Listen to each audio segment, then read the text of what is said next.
tardes. Queremos darles la bienvenida al espacio Violeta de la Biblioteca Universitaria de Palma de Gran Canaria, aunque viendo las caras yo creo que lo conocen bastante bien y es casi como su segunda casa.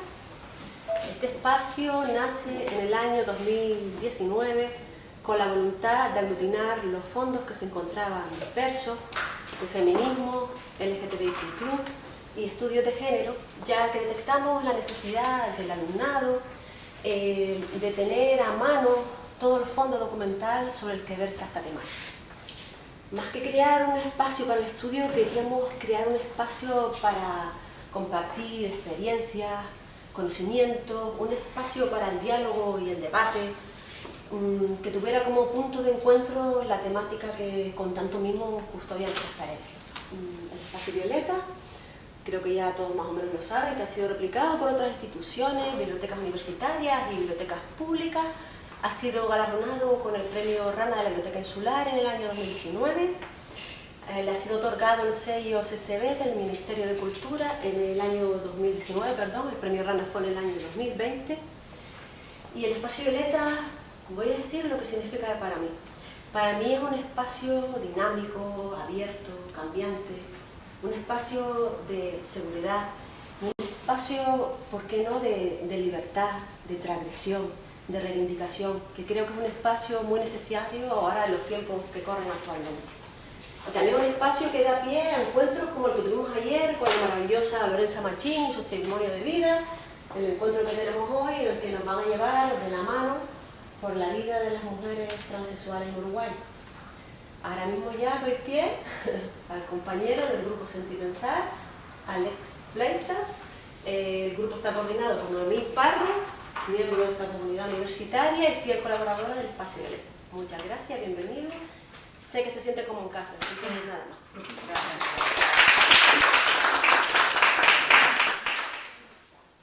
Muchas gracias, darles la bienvenida al espacio Violeta y también a la organización de Sentir Pensar, un grupo que nace de los estudios de género y de bisexualidad. Un grupo que ya tenemos ya 3 años con una experiencia de sumar gente y reunirnos para debatir temas que tienen que ver propiamente con el género y la sexualidad, pero también con temas candentes de la actualidad, presentación de TFT, encontrarnos y compartir experiencias. Es decir, es un grupo que ya ha ido creando un sentimiento de pertenencia en un entorno universitario. Y hoy contamos con una invitación bastante especial, con Gonzalo Helpi, que viene de estancia a la ULTGC. Él viene de psicología en la UDELAR, en Uruguay. También es magíster por estudios de género y políticas públicas por la Flaxo, Argentina, y ahora se encuentra doctorando. Se encuentra doctorando en sentidos, teorías y prácticas de la educación en la UNL, Argentina, con un título que es el siguiente: Transiciones de género en la adolescencia, experiencia de adolescentes trans en el cotidiano escolar de enseñanza media. Gonzalo es profesor y investigador, titular de la Facultad de Psicología de la UDELAR, Uruguay, donde coordina la línea académica en salud y diversidad sexual. Además, coordinador del Centro de Referencia Amigable, CRAM, donde personas LGTBIQ+, que se encuentran residentes en Uruguay, pueden encontrar asesoramiento, acompañamiento. Y en este marco acumula varias publicaciones de libros y artículos de entrevistas científicas arbitradas. Algunos ejemplos son Riesgos de ser o parecer, Bullying, Homofobia y Exclusión Escolar, Enseñanza Media, 2023. Y la coordinación del libro que viene a presentar hoy, que son fragmentos de historias, reflexiones sobre los derechos y desafíos de mujeres travestis trans en Uruguay, 2021. Así que no me entretengo más y espero que la disfruten. Así que adelante, la palabra es todo tuya. Muchas gracias, Ale. Buenas tardes a todas, a todos, a todos aquí presentes. Agradecer en primer lugar a la profesora Noemí Parra, agradecer también a la gente del Espacio Violeta, a toda la Universidad de Las Palmas de Gran Canaria y al grupo Sentir Pensar por hacer posible esto y también por tomarse la molestia de acercarse hasta aquí, hasta Tafira, para compartir este rato junto conmigo. Quizá para comenzar, comentarles cómo nace esta investigación. Y es particular porque es un pedido del Departamento de Diversidad del Ministerio de Desarrollo Social. Ale recién en la presentación nombraba al CRAM, al Centro de Referencia Amigable, y ese servicio universitario de atención psicosocial gratuita, digamos que funciona en el marco de un convenio entre la propia facultad y el Ministerio. El Ministerio, tras las entregas de los informes anuales, detecta que la población mayor de 40 años que habita una identidad transfemenina no accedía a los componentes de atención de nuestro servicio. Y en ese sentido, sin embargo, sí hacían muchas consultas en las oficinas del Ministerio.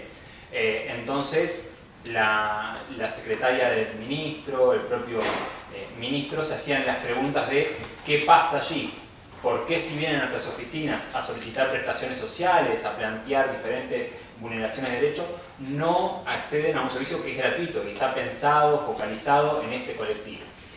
Así es que se nos encarga esta investigación, una investigación que comenzó en febrero del 2024 y que culminó en noviembre del 2024, con unos meses de mucho trabajo concentrado y con un equipo de investigación que me tenía como liderando a mí, pero con otras 6 compañeras que participaron tanto del diseño de los instrumentos, del trabajo de campo, del análisis y de la escritura. Eso hace que sea un trabajo con una autoría compartida, y agradecerles también a mi equipo de investigación por haber hecho posible este material en tan pocos meses. Y en este sentido, quizá como para comenzar también, pensar que en todo proceso de escritura es relevante detenerse a pensar para quién se está escribiendo y por qué se está escribiendo lo que se está escribiendo. Y allí, después de leerlo una y otra vez y ahora una vez más aquí, creo que sobre todo está dirigido a la propia comunidad travesti trans. Es una instancia que sirve también de reparación y también poder aclarar antes que nada que este estudio viene a abrir preguntas y debates más que a dar respuestas cerradas y a clausurar discusiones que en algún caso ni han comenzado. Porque, repito, hay muchos de los resultados que realmente han sido novedosos y también por eso, junto con Noé, priorizamos presentar esto por encima del libro de bullying y homofobia. Y a su vez también que quedó expuesta una posición teórico-metodológica, política, de cómo hacer investigación social con un grupo en vulneración social desde una perspectiva lo más inclusiva posible. Y también esta cuestión de hacer dialogar distintos saberes de disciplinas y subdisciplinas. Hay aportes de la sociología, de la psicología social, de la psicología clínica, hay aportes de la filosofía, mucho de filosofía de hecho, porque al fin y al cabo cuando uno empieza a ver lo que aparece, nos da todo el tiempo información sobre la condición humana. Entonces, desde ahí sí es un estudio que habla sobre la realidad de las mujeres travestis trans, pero sobre todo habla de la sociedad. Y habla de la visión que tienen de lo humano estas personas que sistemáticamente han sido avasalladas por quienes entran dentro de la norma. Entonces, desde ahí creo que también hay un valor. Y luego de que la mayoría de materiales que se consultan son de Iberoamérica y muchos de ellos tienen como protagonistas a personas trans. En el título se opta por travestis trans por un tema generacional, porque estas mujeres, cuando eran jóvenes, todavía el término transexual, transgénero o trans no era el más común, no era el más conocido, y en el Río de la Plata, y en Brasil en particular, travesti es una identidad no solo de género, sino también política muy fuerte, porque han sido quienes han puesto el cuerpo para poder defender la democracia en los tiempos de oscuridad. Entonces, por eso se decide colocar en el título travestis trans, porque cuando uno planteaba la entrevista, la mitad aproximadamente hoy se autopercibía como travesti todavía, y otras habían migrado a la categoría trans, lo que da cuenta también de la movilidad en cuanto a las variaciones que se dan en los procesos de identificación con el género. Y lo duro que era, en comparación con estas generaciones, el no poder entender qué era lo que pasaba porque no había una palabra disponible. Y si estaba disponible en los círculos de producción de conocimiento y no así en lo social, en lo cotidiano. Esto que tanto habla Walsh de primero categorías médicas y después categorías sociales, aún no se había generado, porque además son personas que se desvincularon muy tempranamente del sistema educativo formal.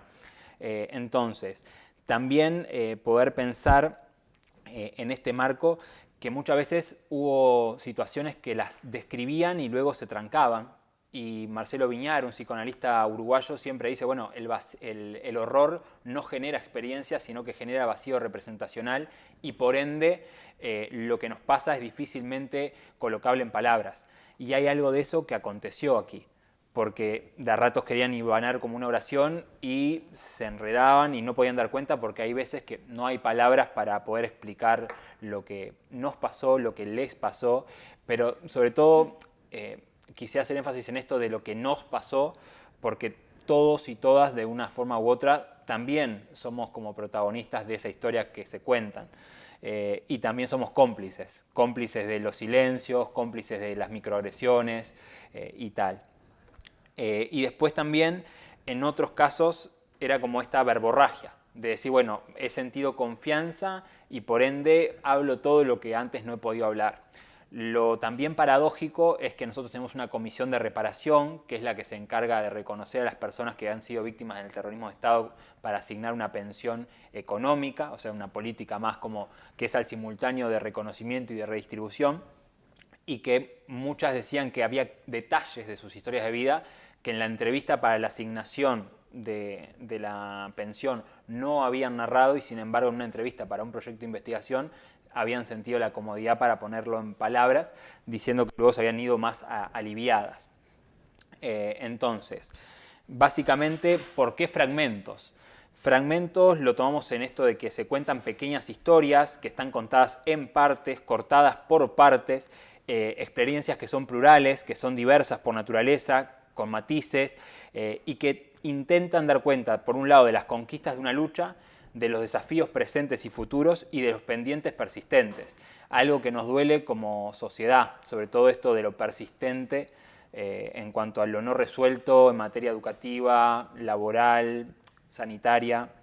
Y para pensadores franceses como Foucault, el fragmento puede entenderse como una forma de cuestionar la continuidad y la totalidad del conocimiento, y según Barthes, el fragmento puede ser una forma de escritura que se puede explorar allí la ambigüedad, la subjetividad, la multiplicidad de significados, y todo eso apareció en cada una de estas entrevistas.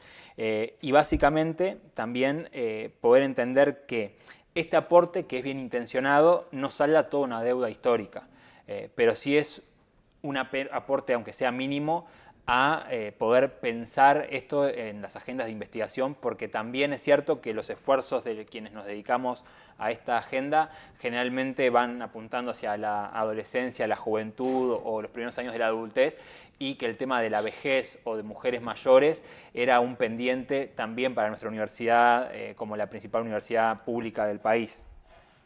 En cuanto al objetivo general, básicamente buscábamos conocer las trayectorias vitales de este grupo de mujeres desde un enfoque de curso de vida. Y un pedido del Ministerio había sido que no fuera solo de Montevideo, porque el Ministerio tiene alcance nacional y no solamente de un estado, o provincia o comunidad.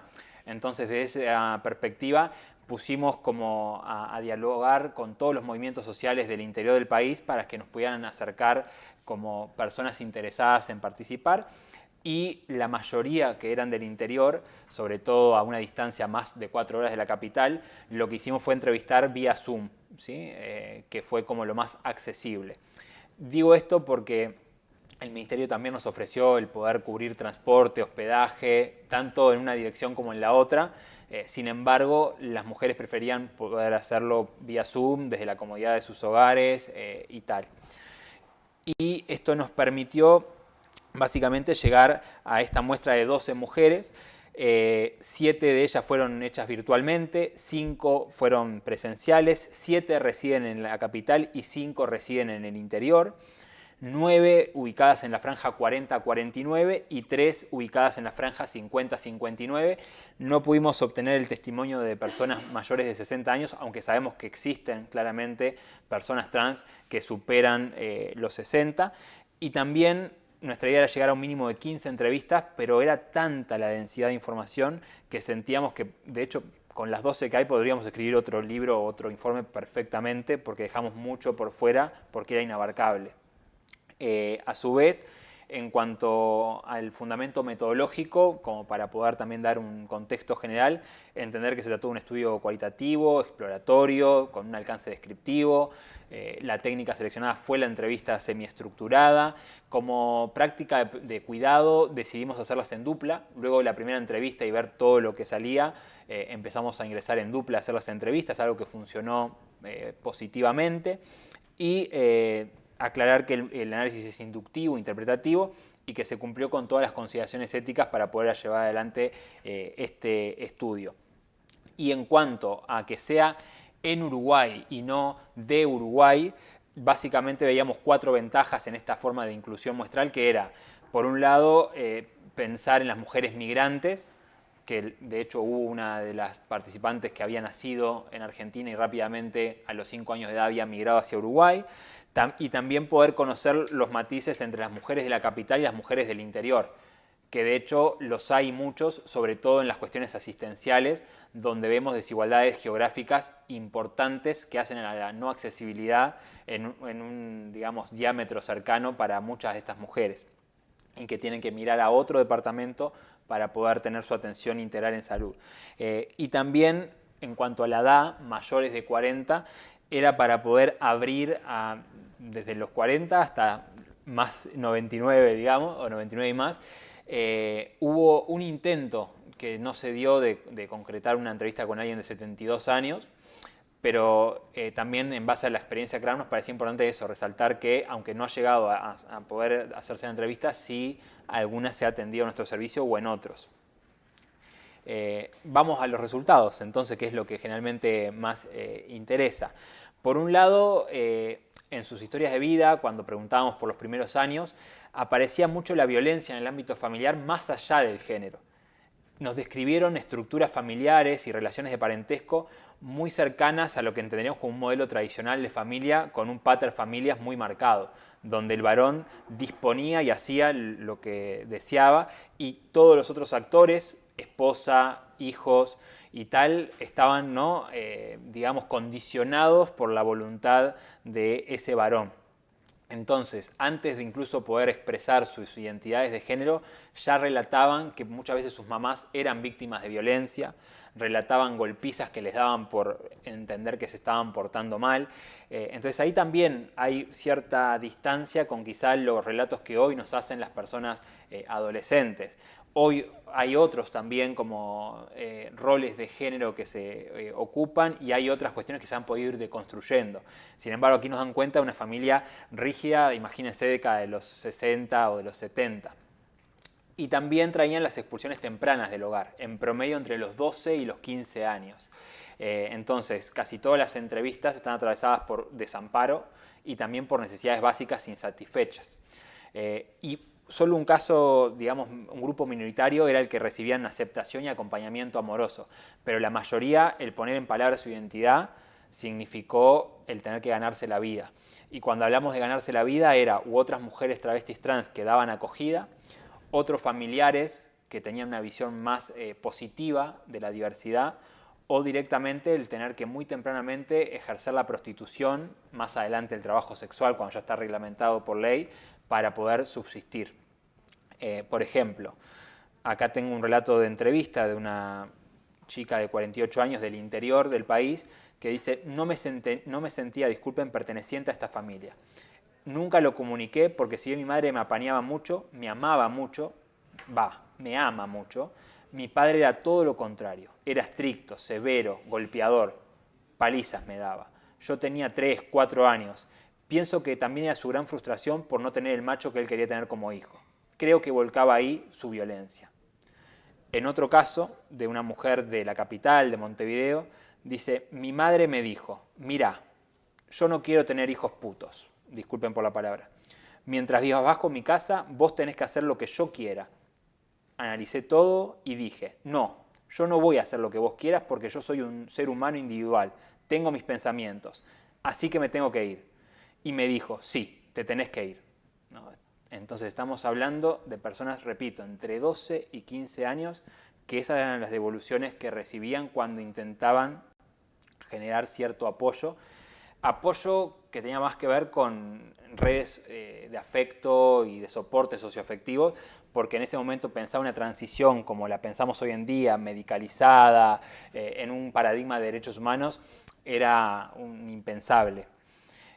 Algo que también creo que puede ser valioso para quienes están aquí y que trabajan además con estos temas son las experiencias de exilio. Muchas de ellas tuvieron que emigrar rápidamente del interior de la capital del país para tener mayores oportunidades y sin embargo lo paradójico es que se da un doble movimiento porque ya en su madurez han decidido muchas de ellas volver a migrar, pero no a sus ciudades de origen, sino a localidades mucho más tranquilas del interior, pequeños poblados. Y ahí, cuando uno le pregunta, bueno, ¿qué fue lo que te llevó a querer migrar nuevamente después de haber hecho la vida en la capital? Traían esto de poder conectar con la naturaleza, poder conectar con las mascotas. Entonces era gente que tenía pequeñas huertas, que tenía gallinas que ponían huevo y ya ahí tenían algunas necesidades como cubiertas, otras que habían adoptado un montón de perros, de gatos, y en nombre de qué? Del desencanto con lo humano. Traían una gran desconfianza, grandes desilusiones, tanto con parejas como con amigos, amigas, amigos y amigas que también a veces eran de la propia comunidad. Sin embargo, decían allí estar en paz, a pocos metros del bosque, a pocos metros de la playa, y que habían emprendido a vivir la vida así, no confiando, no vinculándose tanto y viniendo esporádicamente para algún trámite a Montevideo para alguna actividad. E incluso estas mismas personas dicen, ahora que veo en retrospectiva, puedo identificar la violencia que había en la ciudad, ¿no? Como una cuestión que quedaba naturalizada en el frenesí de la vida diaria y que ahora al ir esporádicamente reconocían Montevideo es violenta, ¿no? Y traían que también esta era una práctica de protección al acoso callejero y a las violencias sexuales y también que podían vivir con más libertad su propia identidad al ser poblados muy muy chicos y que ya la gente también les conocía, entonces se sentían más a salvo que en una gran ciudad.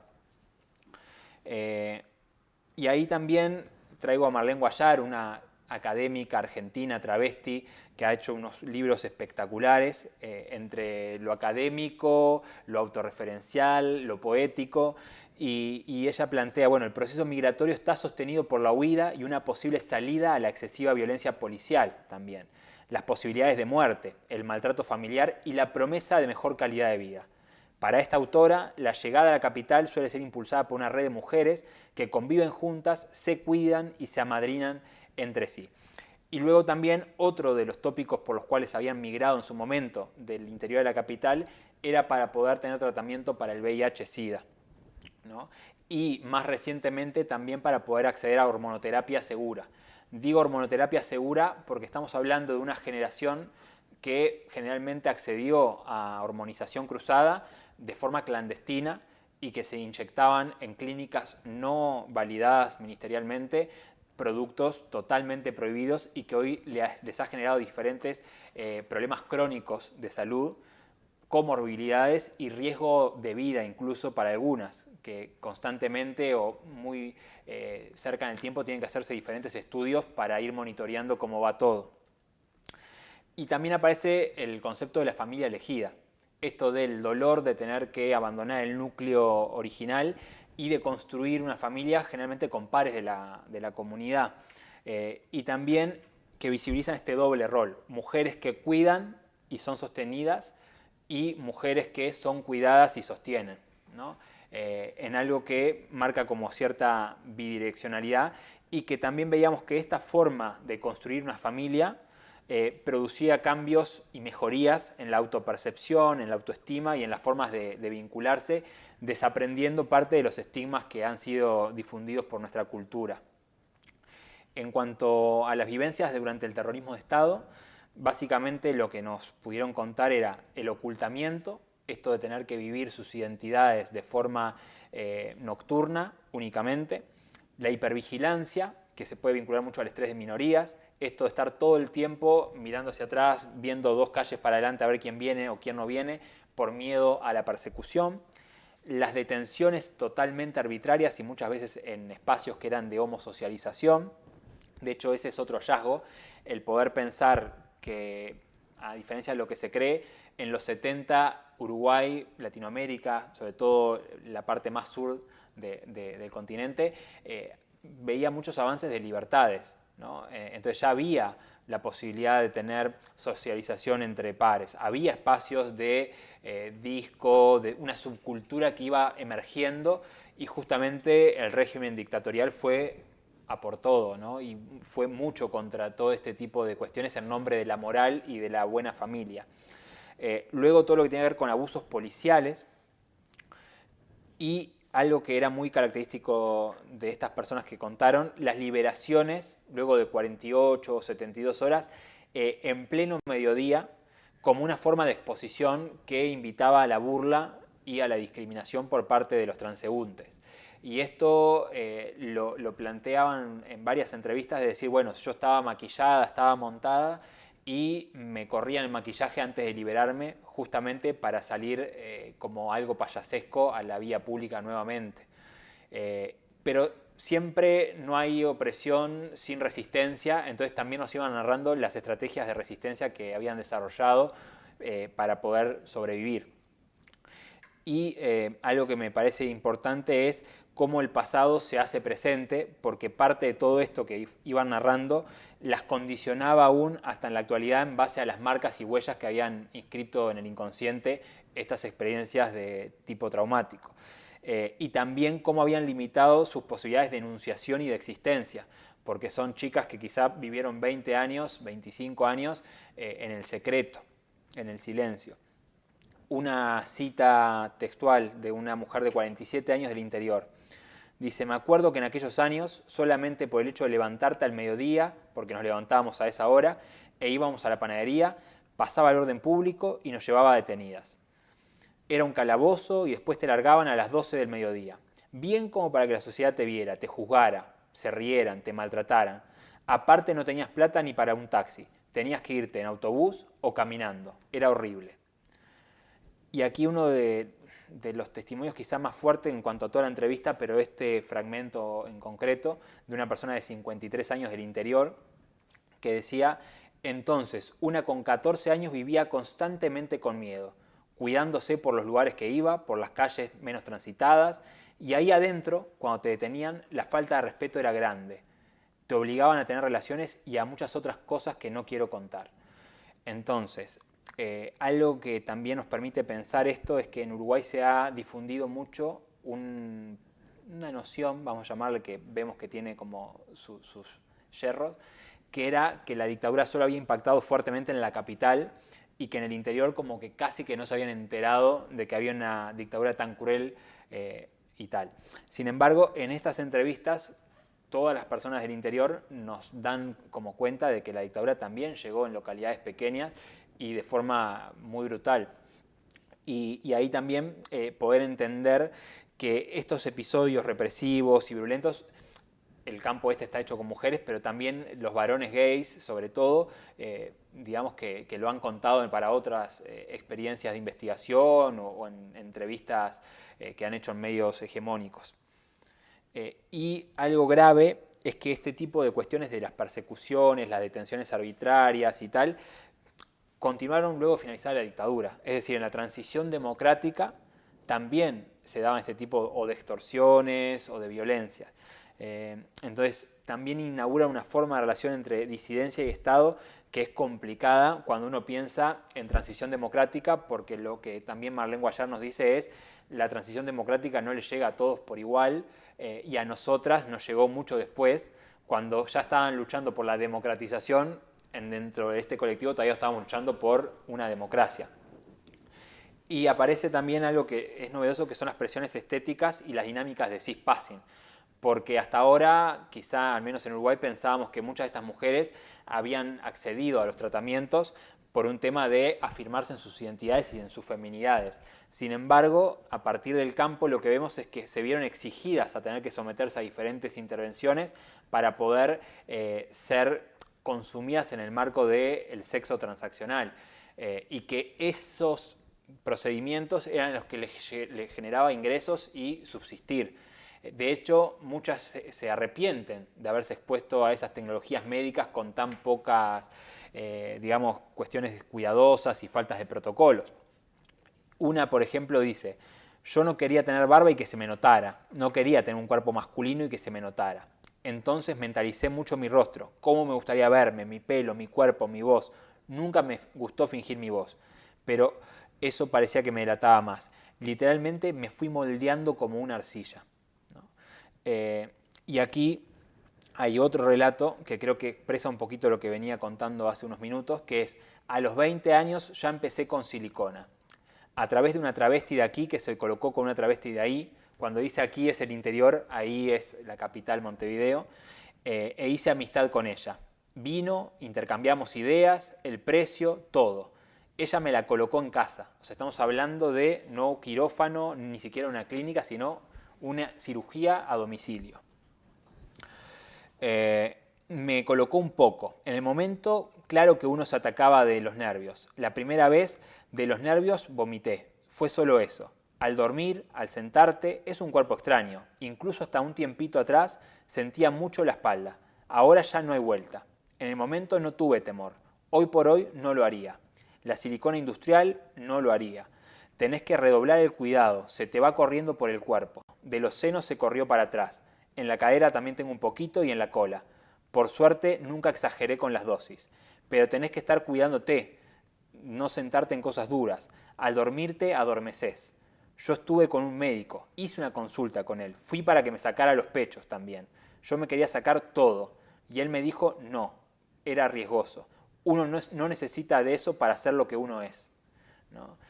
A mí todo el tiempo con estos fragmentos de entrevistas me venía mucho el monólogo del agrado en la película de Almodóvar, ¿no? Cuando dice, bueno, lo que cuesta ser una mujer, y aquí este movimiento de desdoble, ¿no? Lo que darían justamente para dejar de lado estas cosas que culturalmente todavía están asociadas al ser mujer o al poder lucir una feminidad. Y acá creo que esta cita grafica mejor lo que uno viene intentando plasmar, que es, para trabajar, lamentablemente, en ese momento tenías que ponerte aceite de avión en el cuerpo.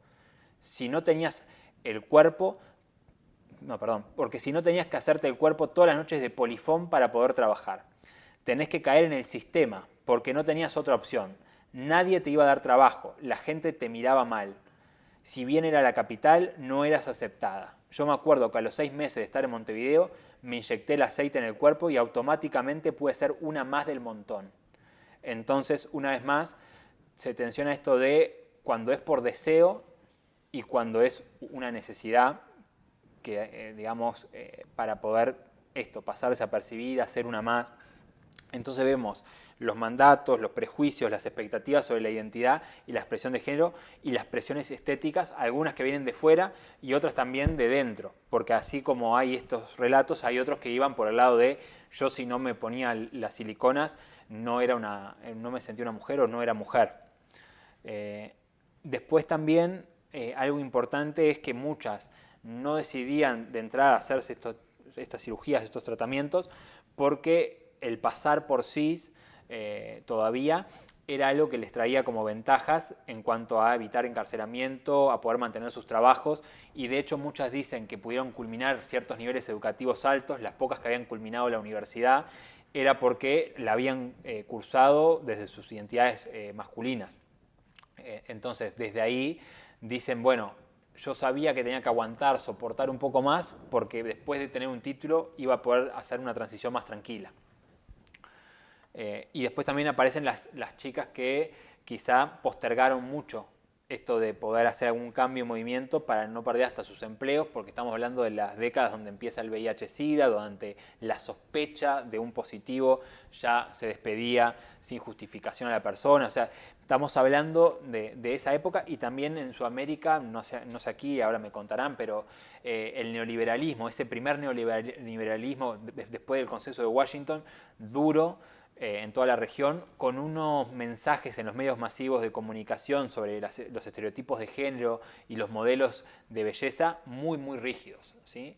Que llevaban a que también las mujeres cis se tuvieran que someter a muchas cirugías para cumplir con los requisitos del momento. Y también, básicamente, empezamos a ver estas, contradicciones, tensiones entre el día y la noche, ¿no? El día parecía como para la gente digna, para la gente que llamamos de bien, y la noche era lo único que les quedaba para poder transitar y hacer una vida lo más vivible posible, y también dependiendo del azar, que jugaba un papel importante. Sí, también poder marcar que en estos espacios de discos de la comunidad plantean que no solamente era un escenario de socialización sexual, sino que también era un espacio de socialización de género, porque aprendían acerca del ser mujer, a partir de imitar a otras personas que eran más grandes y que consideraban como referentes. Acá traigo un poco lo que comenté de las palabras en cuanto a travestis, transgénero, transexual, trans. Dice una: la palabra travesti yo la conocí cuando fui a Montevideo en el año 2000. La pasaría la palabra trans cuando apareció en el año 2009-2010. Claramente reflexiona desde, ¿no?, cuando se le aparecieron a esta persona las palabras. Dice: trans era una palabra nueva. De eso no se hablaba, y se hablaba bajito porque era tabú. Eras un bicho raro, tenías que cuidarte. Otra, más grande, dice: yo creo que travesti fue por la tele, pero trans ahora después. Creo que yo ya tendría 30 y pico, 40 años, no sé cuántos. Incluso yo encuentro esa palabra media extraña. Soy media cuadrada. Para mí trans parece un transatlántico, ¿no? Entonces traía también estas disputas dentro de la interna del propio colectivo de cómo denominarnos y cuál es la categoría más validada. Entonces hay un grupo que reivindica full lo travesti o lo traba, como le llaman en la región, y hay otras que hoy se sienten mucho más cerca de esta categoría más como global, que es trans. Pero sí, también es interesante ver esto de lo no fijo, lo no esencializado, de la ampliación de categorías disponibles, porque había alguna que ahora se atrevía también a decir: he estado leyendo o he estado dialogando con compañeras que se sienten trans no binarias. O sea, también lo no binario había llegado a estas generaciones más longevas. Y también muestran las negociaciones constantes para poder expresar aquello que son. Cuando decía, bueno, dos figuras, la figura del día, la figura de la noche, también pensar en estas metáforas de lo visible y lo invisible, lo posible y lo imposible, la carencia y la potencia. Y pensar también en el armario, ¿no? Un armario que puede ser desde epistemológico, como lo trabaja Sedgwick, pero que también puede ser para muchas un ataúd, que puede ser político claramente. Ahí los aportes de Sáez del Álamo son muy importantes para poder pensar este tipo de armario en concreto, con estas identidades en particular. Y ahí tomo también a Paco Vidarte cuando dice que básicamente el armario confiere un estatuto espectral, que brinda la posibilidad de aparecerse, de salir a la luz, de ver la luz, y va más lejos y dice: ser heterosexual o cisgénero es ser visible, habitar en la luz, ser la luz es heterosexual y cisgénero.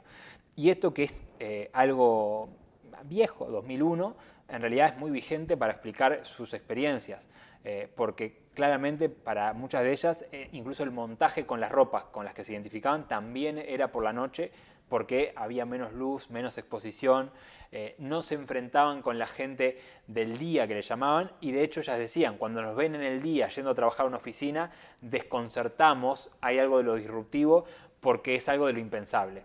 No se imagina doña Marta, doña Juan, encontrarse con una traba yendo a trabajar a una oficina en un horario administrativo. O sea, la representación social de la época era igual a lo marginal y a la vida prostitutiva.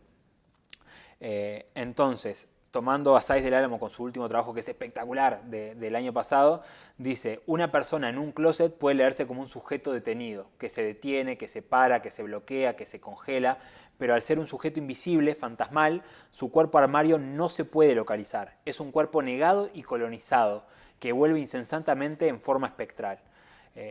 Y acá había algo de eso, de que el armario para muchas de estas mujeres era una posición subjetiva mortificante. Era mortífera, de hecho, de por sí.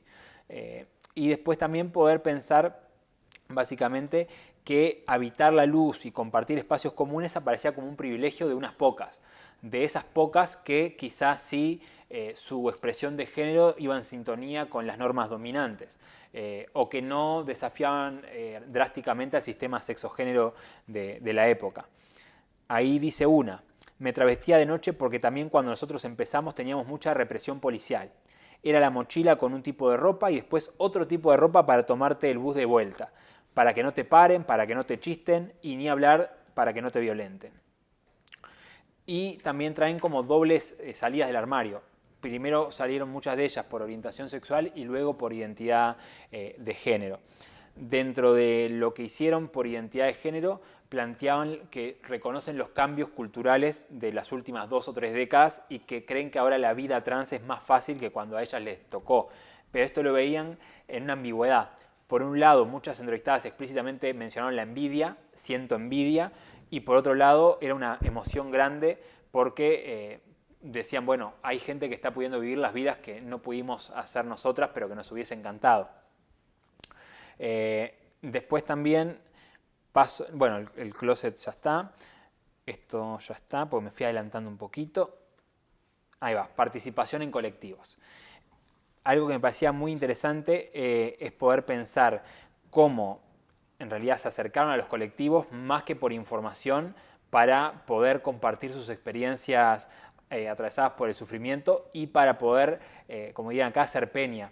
Esto de tener a alguien con quien dialogar, con quien intercambiar y que luego le iban encontrando un sentido a la militancia, al activismo político, a las reuniones, el poder hacer sí lobby, poder llegar a acuerdos, poder impulsar leyes, pero en un primer momento lo que más valoraban de la participación en colectivos es compartir la vida, hacer la vida. Y ahí también aparecía algo que nos afectó bastante, que era el tema de las pérdidas, ¿no? Por ejemplo, Marlene Guayar en su texto dice, las carencias que más enfrentamos es en lo afectivo, lo fundamental es la pobreza de abrazo, ¿no? Esto de no hay nadie disponible que dé cariño. Y ahí también la propia Marlene Guayar, en un libro del 2018, condensa este tipo de evidencias en una frase que es tengo un cementerio en la cabeza, ¿no? Y allí hace referencia a la cantidad incontable de amigas travestis que han fallecido por muertes tristes, terribles y evitables. Y esto es algo que todo el tiempo lo traían. Yo tenía mi grupo, pero a ella la mataron en un transfemicidio, ella se murió por VIH-Sida, la otra le pasó no sé... Entonces traían como esto de lo precario de los grupos que generaban y que más que en otros movimientos o grupos sociales, como que había mucho cambio drástico por cuestiones de salud. Una de hecho de esta investigación decía, lo que nos afecta son las pérdidas humanas. Como te decía, mi época de juventud fue muy feliz, pero mis compañeras de juventud ya no están. Soy una sobreviviente total, una dinosauria total. Perfectamente podría ser una de ellas. Traté de cuidarme siempre lo que pude, pero la pérdida, ¿no? Esto era ante la pregunta de qué es lo que más les afectaba. Y ahí también Spade expone, hemos sido obligados a competir por nuestra supervivencia. Nos hemos visto obligados a depender de sistemas hostiles para obtener las cosas que necesitamos. Entonces, esta cita de Spade nos permite pensar las dinámicas de competición dentro del propio colectivo, sea por ser quienes son más visibles en la hora de una conferencia de prensa, para poder leer una proclama, para poder redactar un comunicado, pero también a nivel del trabajo sexual. Porque algo que remarcaba mucho a nivel de las políticas era esta idea de después de los 40 se nos complica también tener ingresos por trabajo sexual porque los consumidores de sexo buscan personas más jóvenes y corporalidades más jóvenes. Entonces, eso que hasta los 40 nos dio de comer, después de los 40 se vuelve mucho más inestable como actividad principal. Entonces ahí reclaman más la presencia del Estado y de pensar otro tipo de políticas de las que están vigentes. Y después también podemos pensar en algunos espejos temidos, ¿no? Porque muchas entrevistadas asociaban lo trans de décadas anteriores a lo bruto, a lo escandaloso, a lo primitivo. Entonces hay una que dice, recién ahora, de grande, hace unos años atrás me empecé a vincular, empecé a tener contacto, porque también la mujer trans ha evolucionado. En aquel entonces el travesti era Boulevard y dale que va. Boulevard es una avenida que está muy asociada a la prostitución. Y la agresión, la puñalada, la traición por la espalda, así conocí yo a la mujer trans y yo no quería hacer eso, ¿no? Entonces también ahí veíamos algunos elementos posibles de transfobia interiorizada y de un contexto donde no había modelos positivos de referencia, porque no es hoy que prendemos una plataforma y siempre hay una película, una serie, una lectura para poder como apoyarnos. Ahí también, tomando Spade, podemos pensar a estos colectivos como redes de apoyo mutuo, como una forma de subvertir cómo entendemos al cuidado en las sociedades capitalistas, patriarcales, Y ahí hay una que dice, siempre me gustó tener voz por las que ya no están o apoyarnos entre nosotras, porque la verdad esta población siempre fue muy apaleada, muy estigmatizada, y eso te lleva a luchar para que todas tengamos un derecho más. Y hemos logrado muchísimas cosas, pero todavía falta mucho por hacer. Básicamente también vemos ahí a los colectivos como sostén, como acompañamiento, como soporte. Muchas mujeres sacaban prestaciones sociales o iban a un médico formado en diversidad porque otra se lo recomendaba, se acompañan a las consultas médicas y muchas también empiezan a vivir en comunidad. ¿Sí? Por ejemplo, hay una cita textual de una de ellas que dice: a mi casa la llaman Travestilandia, cada uno tiene su dormitorio. Es una casa muy grande. Aparte es la sede de las reuniones del colectivo. A veces se hacen las reuniones acá y los encuentros que tenemos, nos encontramos siempre en colectivo. Tenemos una habitación que nosotras mismas la fuimos acondicionando, consiguiendo donaciones. Cuando vienen los colectivos, si hay una mujer trans de alguna localidad que tiene que hacer un trámite y no tiene dónde pasar, se la invita y se queda acá, ¿no? Entonces, esta cuestión de la red y del trabajo comunitario, que repito, tensiona mucho las nociones más individualistas y de propiedad privada que imperan en nuestras lógicas diarias. Y también el poder pensar la cuestión de acompañar situaciones que son desbordantes. Ellas mismas planteaban como en esto de las discontinuidades, de que quizás se acercaban a los colectivos, estaban 4 años, 5 años y que las desgastaba emocionalmente y que tenían que tomarse una pausa de 1 año o 2 años para volver, porque al no haber muchos apoyos estatales, a veces se veían como cerca de lo que hoy entenderíamos como un burnout o algo por el estilo, de decir, se me quemó la cabeza, ya no puedo acompañar más nadie, ya no puedo pensar con más nadie. Y ahí también hay algo interesante en esto de las salidas y las entradas, que planteaban que en la actualidad era más fácil poder militar que en los tiempos de antaño, donde militar generaba una condena social, incluso a veces dentro del propio colectivo, asociando las travestis que ponían el cuerpo a lo conventillero, ¿no? de solo quieren hacer escándalo en la vía pública, cuando en realidad estaban luchando para mejor vida de todas y tal. Después también aparece el colectivo como espacio de holding, como de maternaje, en esto de una referente grande, parecido a la movida de las casas, de la house, con la movida Kiki en Estados Unidos, es decir, bueno, una más grande que nos adopta, que nos acompaña, que a veces hasta se da esto del transbautismo, que es la que nos coloca el nombre social que después pasa a ser nombre legal, la que quizá trabaja más horas para poder cubrir las necesidades de todas, la que nos enseña a maquillarnos, a peinarnos. Entonces había mucho de esto de la retribución y del poder honrar aquello que se les había transmitido de parte de las generaciones más antiguas. Y también, como todo en la vida no es color de rosa, muchas hicieron énfasis en los colectivos atravesados por las disputas y el conflicto. Esto de, bueno, también las relaciones de poder atraviesan los grupos sociales de los movimientos de personas disidentes y muchas luchas entre los centros y los márgenes y los premios y los castigos por ver quiénes ocupan los lugares de mayor reconocimiento social.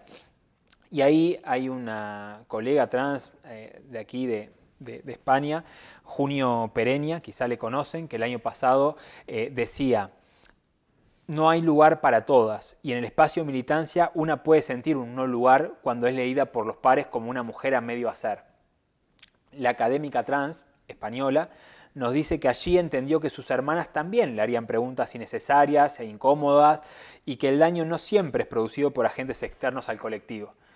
Y esto es duro de decir, es duro de escuchar o incómodo, pero también naturaliza la condición humana, ¿no? No somos mejores o peores, sino que hay cosas que son en común. Lamentablemente algunas y otras afortunadamente. Entonces, en este sentido, también ahí Marlene Guayar decía: quiero que a las demás personitas que están viniendo a este mundo no les toque lo que vivimos nosotras. No quiero heredar esto, no quiero heredar esta pobreza. Y es a partir del sufrimiento que la comunidad se unifica, que obtiene un objetivo en común y que lucha para eso. Después también traían a los colectivos como algo que ayudaba a la continuidad educativa o a la revinculación educativa. Es decir, en todo momento resaltaban que las referentes, las jefas de colectivo o las cabezas de colectivo, la sugerencia que más hacían es: retomen los estudios chicas, porque incluso denunciaban que muchos llamados por la cuota trans en el marco de la ley integral para personas trans no contemplaba a personas con bajo rendimiento académico, lo cual es un loco, como diríamos en Uruguay o en Argentina, porque se sabe por los estudios que hay disponibles y por el primer censo para personas trans que la mayoría se vincula en el ciclo básico de la enseñanza media, lo que sería la ESO aquí. Entonces, poner unos llamados laborales de inclusión para personas trans con unos requisitos académicos que están fuera de la realidad es un problema. Entonces, siempre la invitación era a retomar los estudios o culminarlos. Avanzo un poquito más. También aparece el tema de las referentes.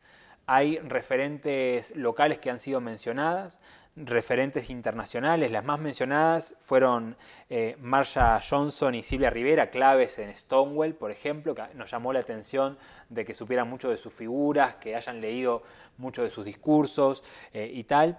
Y luego había personas de España, por ejemplo, la más mencionada fue Viviana Fernández, ¿sí? Fue la española más mencionada. Luego hay una que se llama Divina Valeria, de Brasil. Jenner, de Estados Unidos, también fue mencionada.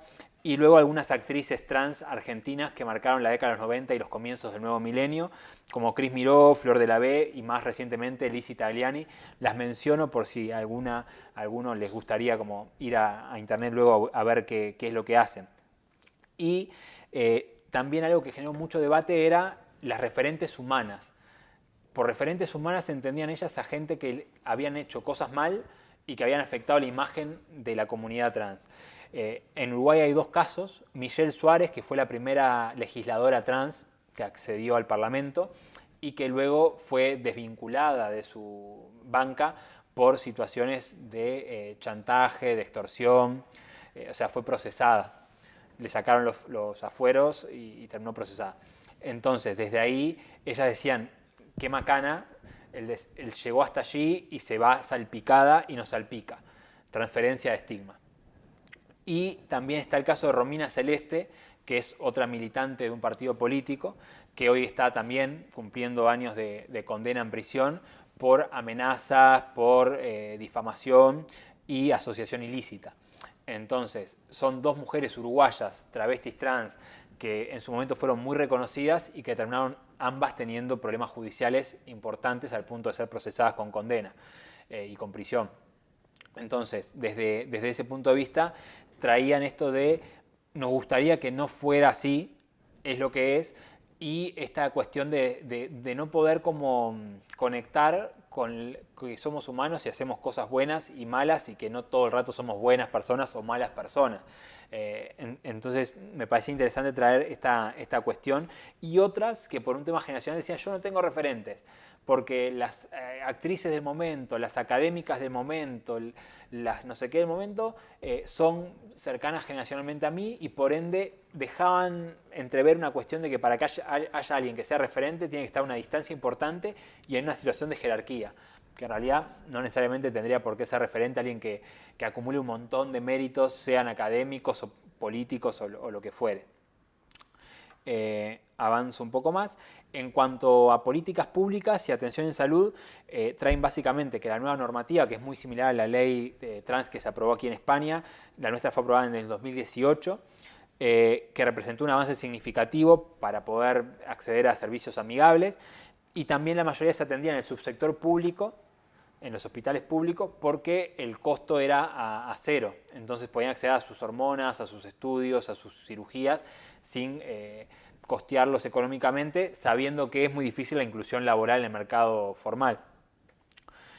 Después también denunciaron la centralización, esto que charlábamos hace un rato.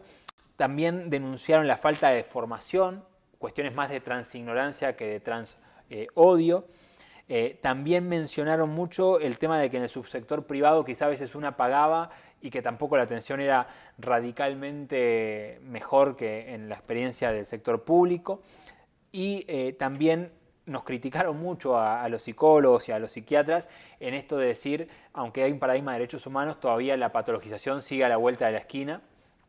Y en sus experiencias de vida también denunciaron el hecho de haber sido sometidas a ecocieg, ¿sí? Desde ser ingresadas, de sufrir básicamente tratamientos con electroshocks, y entre otras cuestiones. Entonces, eso también las hacía a estar muy desconfiadas de las posibles ayudas que se podían ofrecer desde la atención psicológica, ¿no? Muchas dicen, bueno, yo vine ahora porque era una entrevista, pero yo no necesito psicólogo, yo no quiero psicólogo, y lo mismo con psiquiatras. De hecho, algo que nos llamó muchísimo la atención es que algunas contaron haber cursado cuadros de depresión muy heavy, de depresión mayor, de no poder levantarse de la cama, sin tratamiento psicológico ni psiquiátrico, ¿no? Entonces, que dicen, después de un año, un día me pude levantar, ¿no? Pero que en realidad no habían regularizado su falta de atención médica. Y en ese sentido nos permitió como sistematizar por lo menos 4 tipos de discursos y prácticas de profesionales. Por un lado, personal de salud portador de una ignorancia sabida, pero vivenciada como vergonzante, algo que debo saber y que no lo sé. Después, personal de salud orgullosamente ignorante, esto de sé que no sé y no me importa nada, porque no creo en este colectivo, porque no me importan estas vidas humanas. Personal de salud que ejerce su oficio desde un supuesto convencimiento de saber y en nombre del saber intervienen en unos lugares que son muy peligrosísimos, atravesados por una fuerte omnipotencia. Y personal de salud comprometido con este grupo social y que ha decidido actualizarse en sus saberes y que se han formado a veces, siempre entre comillas, de cero, para poder ofrecer una atención competente. Después también denunciaron que pese a la normativa vigente se da la malgenerización y que también hay todavía mujeres que hacen tratamientos hormonales sin seguimiento médico, que todavía siguen en la órbita de lo clandestino, aunque se han ido cerrando muchos centros de este tipo. Y ahí, por ejemplo, traigo una viñeta de entrevista que es: cuando vi al psiquiatra no le pareció que estaba para hormonas. Me dijo que íbamos a seguir viendo y terminé accediendo por la vía ilegal. Le pregunté a fulana cuál tomaba ella y empecé a tomar. Entonces, después, con el tiempo, cuando empecé con el parche, me observaron porque supuestamente tenía más cantidad de la debida, ¿no? Entonces, este tipo de cosas todo el tiempo oscilan entre quienes están bajo un contexto de legalidad y quienes han optado por otras experiencias, pero casi todo van cada tanto a consultar al servicio de salud. Avanzo bastante más. En cuanto a la implementación de la ley que hablábamos un poco, también traían que esta ley les facilitó el poder vivir con orgullo y sentir más respaldo del Estado, ¿no? El decir, bueno, el Estado se está preocupando por poder pensar en nosotras, poder hacer una norma que nos brinde garantías. Entonces decía que a nivel de la autoestima les había dado mucha fuerza para estar todo el día viviendo de acuerdo a la identidad sentida. En Uruguay se dio algo que, por lo que estuve escuchando estos días, en España está como pudiendo existir esa posibilidad, que fue un pre-referéndum. Los sectores más conservadores juntaron firmas, llegaron al número de firmas necesarios y digamos que pusieron a disposición del voto ciudadano el derogar la ley integral para personas trans. Y esta medida fue muy rechazada por la sociedad uruguaya. O sea, solo el 15% de la población votó para derogar la norma. Entonces, ellas lo que decían es que incluso el hecho de que el pueblo uruguayo se haya pronunciado a favor de este colectivo, con todo lo que uno puede analizar, ¿no? Porque es el mismo pueblo que luego las vulnera diariamente, oprime, asesina. Pero en esa votación de un domingo de mucho frío en junio, sucedió que hubo apoyo masivo. Y ahí ellas decían que el hecho de que haya dado tanta de la discusión social para generar esos votos, la veían como algo más fuerte que la imposición legislativa, de bueno, lo aprobó el Parlamento, ¿no? Entonces decían, para nosotros fue más emocionante esperar ese resultado que estar en las bancas del Senado esperando que se aprobara la ley. Y sobre la inclusión laboral denuncian edaísmo y viejismo. Después de los 40 les faltan oportunidades laborales, como a casi toda la población general. Precarización, unos programas que hacen de políticas de inclusión laboral, pero que son por 9 meses, por 12 meses. Entonces dicen, bueno, es como un parche, nos usan para los números, para decir, hay tantas personas trans trabajando en este ministerio, en esta dependencia, pero que no es sostenido en el tiempo, no da soluciones definitivas. Falta de competencias informáticas, ¿no? Y también deudas del sector privado. Esto es decir, la mayoría que cumple con la ley es el sector público, pero las empresas no nos contratan todo lo que deberían. Y ahí también dice que esto es algo a revisar para que en nombre de la inclusión no se generen nuevas exclusiones y muchas se sienten discriminadas en este contexto. Por ejemplo, quería leer una en particular que no la encontré ahora. Y ya llegando al final, en cuanto a los problemas y las propuestas, denuncian por un lado el tema habitacional. Para muchas es un privilegio, la mayoría habita en pensiones pudiendo alquilar una habitación pero no una casa propia. También denuncian la cisnormatividad de los refugios nocturnos. También hablaron mucho del consumo para poder sostener las prácticas de prostitución y trabajo sexual. Muchas tienen que consumir drogas ilegales, entonces también planteaban como la cisnormatividad de los centros de rehabilitación y las violencias que se les ejercen también por las representaciones que existen sobre persona adicta, que generalmente es varón cis, ¿no? Hetero, que en Uruguay llamamos como la figura del roto, ¿no? Entonces, también a su vez, a ver si la encuentro ahora, acá. Ahí va. El trabajo dignifica a las personas. Las oportunidades me parece que abren muchísimo la cabeza. Sería importante que pusieran fuerza ahí, porque podés construir expectativas de una vida mejor, un futuro, una mejor autoestima. Y la mayoría, por ejemplo, dice, hay un montón de falencias todavía. Hay muchas que están en calle, hay muchas que no tienen un trabajo estable. Y algo que mencionaban es que más allá de trabajar 9 o 12 meses en un programa de inclusión laboral, que el mayor beneficio era socializar con otras personas y que ahí veían como algo que les había ayudado porque son redes que quedaban después de culminada la experiencia laboral. Bueno, esto tiene que ver con que muchas veces las políticas se evalúan con efecto diferido y nosotros pensamos, bueno, esta política es para esto y termina siendo más valorado para esto otro. Lo de vivienda ya lo trabajamos, lo de la prostitución y el trabajo sexual también. En cuanto al tema de los vínculos afectivos sexuales, habían traído que en su momento solo era como varones que se encontraban a escondidas y que hoy había más varones con una disposición a poder compartir la vida sin sentir vergüenza de ser juzgados, evaluados o discriminados en el espacio público o semipúblico, pero también marcaban como las huellas que le dejó ejercer su sexualidad desde un lugar doméstico entre 4 paredes, ¿no? Esto de si me veían en la calle con fulano, enseguida querían hacer de ver los varones que eran amigos, conocidos, o en vez de caminar por la mano me dejaban caminando más adelante, cosa que si gritaban se desentendían de la situación, tampoco nos defendían, decían algunas. En cuanto a las propuestas, básicamente sugirieron acciones afirmativas como ampliar los límites de edad para inclusión laboral, poder bajar la exigencia de las credenciales académicas, poder instruir en competencias informáticas porque dicen que muchas llegan a los empleos y luego se frustran porque nunca han tenido una computadora, no saben trabajar con un Excel, con un PowerPoint, con un Word. Entonces desde ahí creen que esto les ayudaría a sentirse más cómodas y que no se genere frustración ni de la parte contratada ni de la parte contratante, digamos. Y después en cuanto a salud mental y mensaje a pares, dicen, la salud mental creo que es un poco de todo.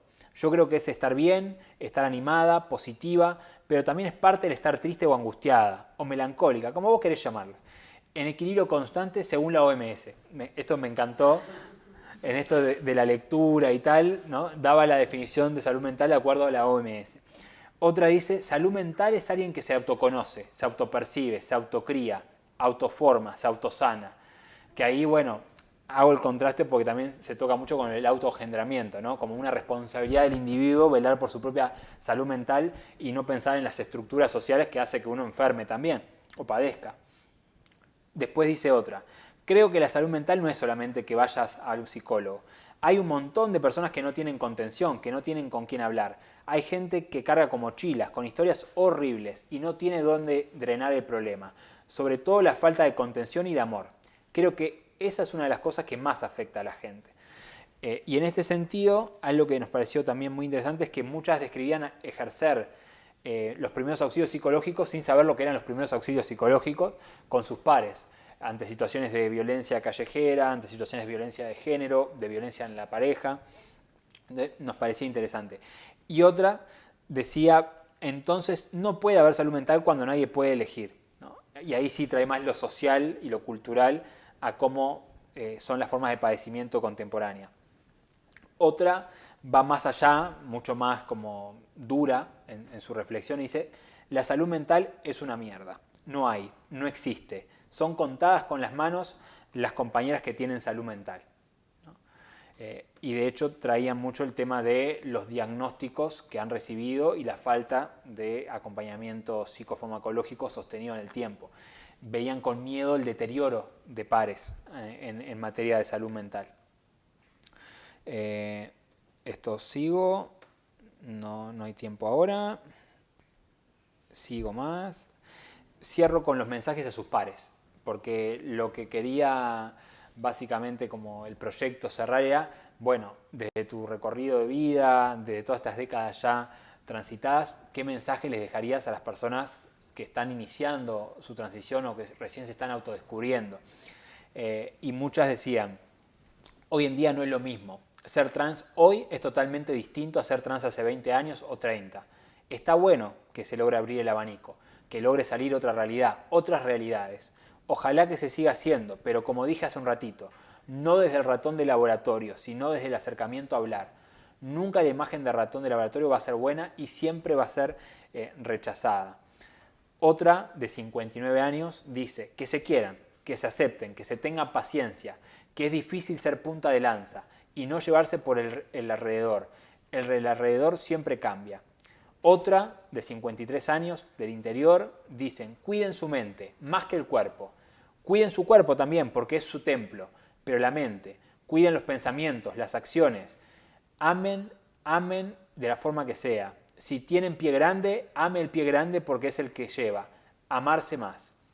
Otra dice, a las más jóvenes que tienen el camino allanado en cuanto a lo que es derechos, que sepan preservarlo, que sepan ganar más de lo que ya hay. Otra, más joven, de 40, dice que traten de no seguir el mainstream, que traten de ser ellas, de ser auténticas, de ser originales, que sean críticas, que se preparen, que estudien, que no sigan modelos de ser, que en realidad creo que ser trans también es una oportunidad de permitirse ser honesta con vos misma. No tenés que ser Kardashian, no tenés que ser nada de eso, que traten de crecer, que entiendan que hay diferentes formas de ser trans, que no se dejen encasillar. Y ahí cierro con una que dice, al futuro de nuestras disidencias, de nuestras chicas, yo le diría que estudien, primero que nada, que sean ellas, que luchen por lo que quieren, que no dejen de ocupar ningún espacio, pero sobre todo que no dejen de estudiar, que se preparen. Las limitaciones son muchas, pero también muchas nos las ponemos nosotras. No tiene que existir ninguna limitación para soñar, para crecer, para progresar, que bueno, es una visión un poco más, ¿no?, idealista y tal, pero bueno, el mensaje es interesante. Entonces, como consideraciones finales, aunque este acercamiento que tuvimos no sea representativo, que nos permitió explorar algunas dimensiones de la vida de estas mujeres, pero no a profundidad o con toda la profundidad que hubiésemos deseado, o con una muestra mucho más amplia, sí creemos que nos permite pensar conceptos que en un principio no estaban previstos, que hubo algo del orden de lo sorprendente, de lo impensado, y que también nos permitió pensar como en claves más integrales o globales sobre estas identidades.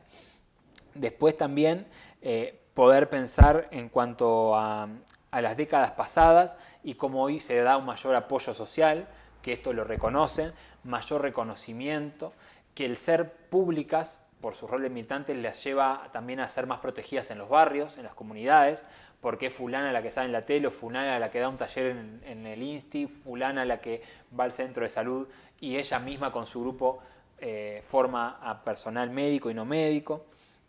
Entonces, uno podría decir que este proyecto, que esto que hemos estado conversando, oscila entre el optimismo y la desesperanza, entre la aceptación amorosa y el rechazo odiante, entre el acompañamiento y el aislamiento, entre la confianza y la traición, entre lo que es borde y desborda, entre carencia y potencia, entre protección y desprotección, entre amparo y desamparo, entre tener lugar y no tenerlo, entre hogar y la calle, entre la dignidad y la humillación, entre opresión y resistencia. En fin, entre el centro y los márgenes, entre la centralización y la descentralización, entre la vergüenza y el orgullo y entre lo vivificante y lo mortífero. En cuanto a lo que es común, en qué se cruzan estas historias de vida de gente entre 40 y 59 años de capital interior, la expresión temprana del hogar o una huida voluntaria como forma de supervivencia, haber sido víctimas del terrorismo de Estado, la desvinculación prematura de la educación, la migración forzada en busca de nuevos horizontes, el trabajo sexual como subsistencia, la dificultad para acceder a una vivienda y a un trabajo digno y estable, malas experiencias en atención en salud, avatares en vínculos afectivos sexuales y contar con escasas referencias para construcciones identitarias que impactan en filiaciones simbólicas, en posibilidades de inscribirse en la trama social y en una subcultura específica y en realizar una salida del closet con garantías mínimas. Después también, como conquista, se puede mencionar que las nuevas palabras, transexual, transgénero, trans, han permitido la emergencia de nuevas categorías identitarias y de nuevas realidades con posiciones subjetivas desde una perspectiva de derechos, ¿no? Ya no desde lo enfermo, lo patológico, lo perseguido, y que se siguen generando variaciones a través del tiempo. Y en cuanto también a lo último, sí, mejor voy con esto. Ahí va. Todas las entrevistas, digamos, que invitan a las nuevas generaciones a intentarlo, pero también la meta de acumular conocimiento en el plano nacional puede permitir a nuevas iniciativas y a la revisión de políticas ya existentes. Y de hecho, creo que nos invitan a pensar políticas en clave intersectorial, interseccional y desde una perspectiva de curso de vida. Después, lo último, este informe que retomó avatares de la condición humana y su relación con la otredad, se cierra esperando que alguno de los contenidos socializados en este material pueda cooperar para mejorar la calidad de vida de las mujeres travestis trans, siempre teniendo en el horizonte la justicia social. Y esta última oración se dice pensando especialmente en el porvenir, en las que aún no han llegado, en las que tienen dudas o que por distintas razones todavía no se han podido autoidentificar o manifestar con identidades de género no normativas. Nada más y nada menos deseamos que el dolor traumático de sus antecesoras no haya sido en vano y que para ellas, las aún sin nombre probablemente, sea posible vivir vidas dignas y tras unos años, ¿por qué no?, poder ensayar otra escritura con otros fragmentos de historias. Y para esto, pareciera, necesitaremos de los aportes de todas las personas aquí también presentes y de otras personas aliadas que ayuden en este camino de ser agentes de cambio. Para culminar, voy a intentar poner aquí, porque quería colocar una foto, ¿me puedo parar? Sí. Una foto del evento cuando presentamos en noviembre del año pasado.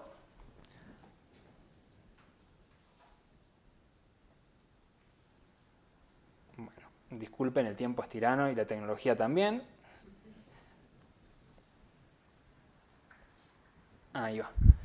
Esta imagen que por un lado tenemos a mi izquierda 4 mujeres de distintos movimientos sociales que fueron a la presentación del informe.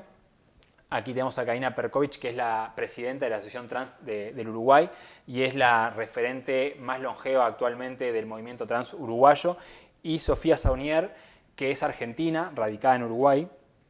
Y les invito a todas, a todos quienes estén aquí, a poder buscar su proyecto, porque es una influencer, streamer, entonces se llama TransUR, o sea, Trans Uruguay la sigla, y ella hace entrevistas de historias de vida a diferentes personas de Uruguay y Argentina y las sube en su Instagram y las sube también en YouTube, en su canal en YouTube. Y crean que en el último tiempo Sofía Saunier ha hecho aportes a construir un archivo de la memoria trans, sin lugar a dudas es un archivo vivo de la memoria trans. Y luego tenemos a Tina, que es la primera licenciada en psicología en nuestra casa de estudios, habitando una identidad transfemenina, y una compañera que es de un colectivo del interior del país, con lo que significa para las personas del interior poder ser visibles. Entonces queríamos mostrar también esto de que fue una fiesta ese día en noviembre, con también las autoridades ministeriales y tal, para poder generar acuerdos de trabajo que serán retomados este año, pensando justamente en clave de política pública. El desafío fue que fue lo último del anterior gobierno, en marzo tuvimos cambio de gobierno, entonces estamos recién conversando para ver qué se recupera y cómo se recupera parte de los resultados de esta investigación. Y a la derecha mía está como todo el equipo de investigación, que son la gente que estuvo participando en todo esto. Así que, dicho esto, muchísimas gracias por la atención y quedo abierto a preguntas, que creo que estamos bien, sí, estamos bien de tiempo. Gracias.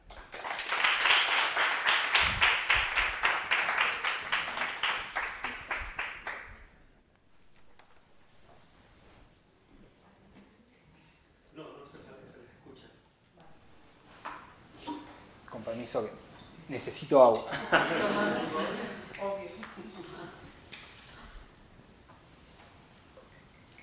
No sé si quieren, o más que preguntar, también reflexiones posibles como puentes entre lo que han leído, vivido, aprendido sobre quizás esas realidades también, trabas trans de aquí, de la isla, de la península.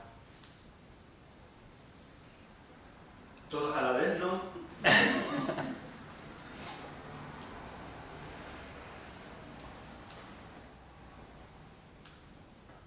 O algo que les haya quedado resonando en particular, que les haya sorprendido.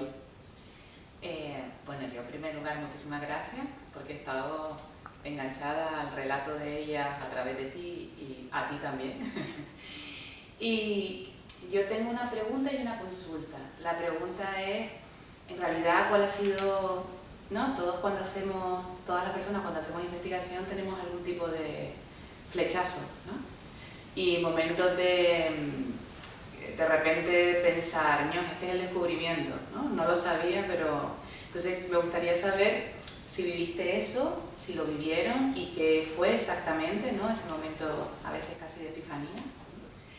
Y después la pregunta es sobre un poco el perfil de las señoras que entrevistaron, porque claro, yo al principio cuando te escuchaba me imaginaba un poco como la novela esta de Camila Sosa, Las Malas. ¿Sabes lo que te digo? El rollo casa, ¿no? Chicas, trabajo sexual y tal.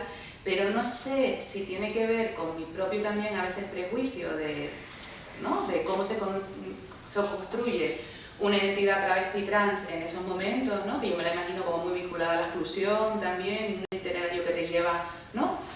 Entonces me gustaría saber un poco cómo la seleccionaron, qué perfiles tenían y si en realidad la visión que tengo es un poco también el prejuicio que me va a mí ahí funcionando en el coco. Gracias por la pregunta. En cuanto al proyecto, hasta el momento ha sido el proyecto que más nos desafió y que ha sido más placentero trabajar. Casi todo fue sorpresa y hallazgo. De hecho, después conversamos con algunas compañeras, contigo todavía no, ¿no? Pero en un momento decía, este tendría que haber sido, por ejemplo, el proyecto de tesis doctoral. Porque, repito, hay escritas 226 páginas, que es el informe, podrían ser 600 si uno se pusiera a desglosar. En cuanto a lo que más me sorprendió, para mí fue todo como los aportes así más, vamos a llamarle transhumanistas, en esto del lugar de las mascotas, de las plantas, de la literatura y la poesía, esta cuestión como de las migraciones en doble dirección, primero a tener una vida un poco más sencilla aquí allá en la capital y luego el volver a localidades más reducidas. El tema del terrorismo de Estado fue quizá de los más como impactante, pero que también sorprendió, porque había cosas que no conocíamos, pero porque tampoco estaban dichas o escritas aún sobre esa comunidad en particular.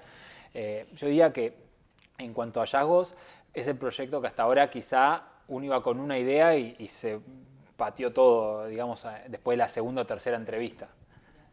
Es que, por ejemplo, a mí me ha fascinado, no sé si a ustedes, pensar que parte de la presión sobre el cuerpo estaba relacionada con el trabajo sexual. Yo nunca lo había pensado así. ¿Sabes? Que yo, claro, o sea, no entonces, de repente, ¿sabes? Pero vamos, que yo no conozco mucho teóricamente el tema, pero me ha parecido como súper fascinante, ¿no? Para nosotros también, gracias por recuperarlo. Eso fue otro de los momentos así como, claro. Porque además eso conecta mucho, y ya me callo, pero conecta mucho también con la mirada tuya y de Mise, ¿no? De cómo en realidad analizar y acompañar este tipo de vivencia nos habla de nosotros. Quiero decir, de los que estamos supuestamente dentro, ¿no? De la sociedad, ¿no? De la norma, ¿no? Que al final, entonces, porque ahí, claro, es que ahí yo veo muchas similitudes con las violencias y las regulaciones laborales que se dan en situaciones de vulnerabilidad concreta. O sea, estoy pensando en las camareras de piso. ¿Sabes? Quiere decir que hay una cosa ahí también fascinada. No, ya, ¿sabes? Muchas gracias. Y retomando lo otro que vos preguntabas con relación a la muestra, tuvimos como varias vías de acceso. Por un lado, utilizamos una base de datos de proyectos hechos anteriormente con comunidad LGBT más en general.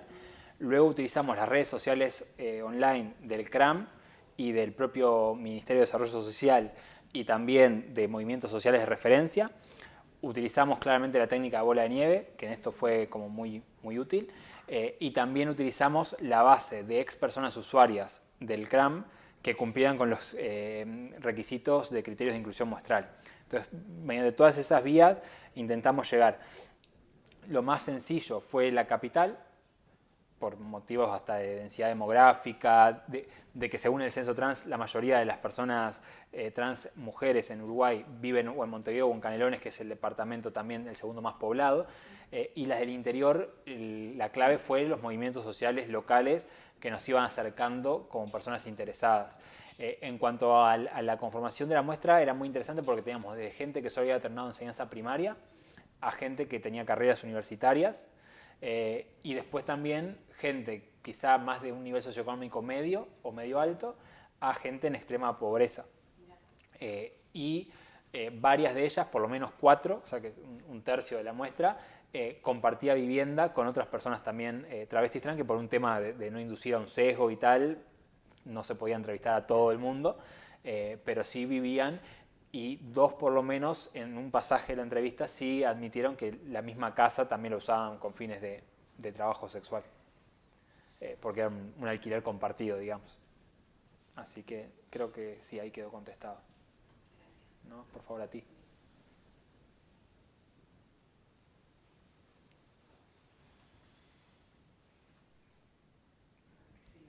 Silencio, aspecto.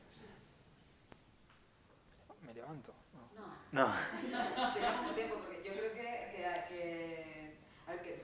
hecho una exposición fantástica. Me parece que es un trabajo con muchísima densidad, muy bien armado, que te has dejado muchas cosas atrás, ¿no? Que iba diciendo, voy adelantando, o sea que creo que demostrabas también que hay muchos elementos trabajados, y creo que la gente estamos así como digiriendo. O sea, yo en parte tengo la sensación así de digerir, porque hay muchas cosas que resuenan y que son muy interesantes para pensar y dialogar incluso con nuestra realidad, ¿no? A mí me ha parecido llamativo esto de lo que decías, de que sobre esta realidad son los primeros datos que hay en Uruguay, ¿no?